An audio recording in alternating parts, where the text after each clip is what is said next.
Today, you guys are going to get to hear some from amazing tutors that are using blogging so that they can get found with their online tutoring business. Now, this is really helpful, blogging, because it's going to help you with SEO. SEO stands for search engine optimization. Now, search engine optimization is kind of like when you type something into that URL bar and a whole bunch of things come on up. That is not by accident what's coming on up. It's because you have optimized either your website or your blog so that your terms get found. Okay, so nobody can get found by accident these days. You have to be intentional.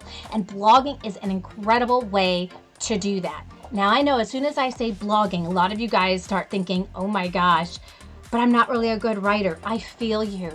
I say the same things to myself all of the time. Suzanne knows this. I still say it. Even though I write every single day and I've written 8 books, I still say I'm not a good writer, or, I'm going to make all these mistakes, or I'm going to do this, or I still get in my head about my writing. So I know where you're coming from.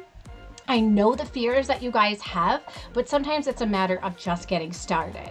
And I know a lot of times you guys think, oh, well, I don't actually know what to write about.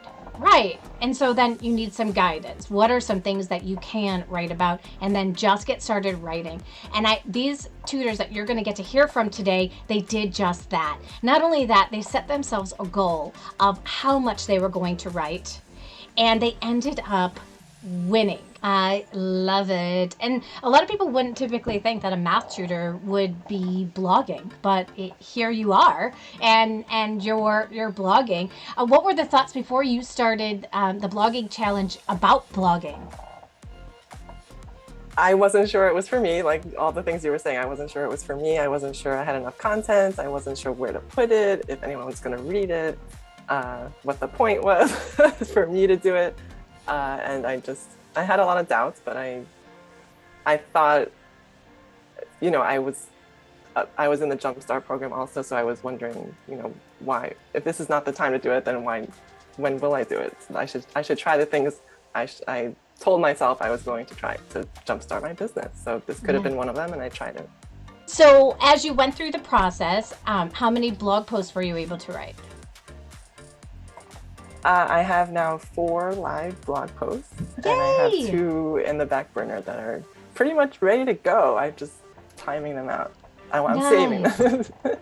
Yeah. Excellent. That's fantastic. I love it. And how do you feel about those blog posts? Are you proud of those blog posts, or do you feel like still like math is kind of dry and boring and it's kind of hard to come up with content? I'm pleased with them. I am.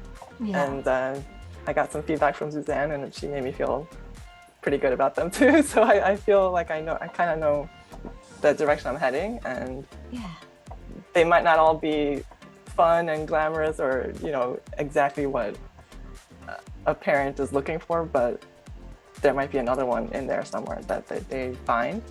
But I'm just going to keep putting information out. Yeah, it's cool. What was your experience working with Suzanne and the other members through that 31-day challenge and the course? I didn't finish any blogs. Okay. And I would expect that I represent a lot of people, but Melissa, you did a great job. But I have a lot of blogs started. Okay. But I found out that I cannot complete a blog when I'm trying to do the challenge, because I get hung up on getting more words, and then I have more to correct later on. Okay. And I don't like to do that. But yeah. Time to revisit your blogs and get one up. Stop procrastinating. Yes, it is. This challenge was completely different for me. Completely different, because I can't remember what happened in the very beginning, but I ended up proving a point to myself that when it really came to crunch time and I didn't want to not win, I can I can put out those words. I can write. I could take every spare moment and work on what I have to do. And that is not how I did it in the past. And I wouldn't really recommend it unless you want to prove something to yourself. Yeah. It's like having a paper due, you know, when you're taking a class, you know, you stay up until you get it done. And that's what I learned. I can still do that.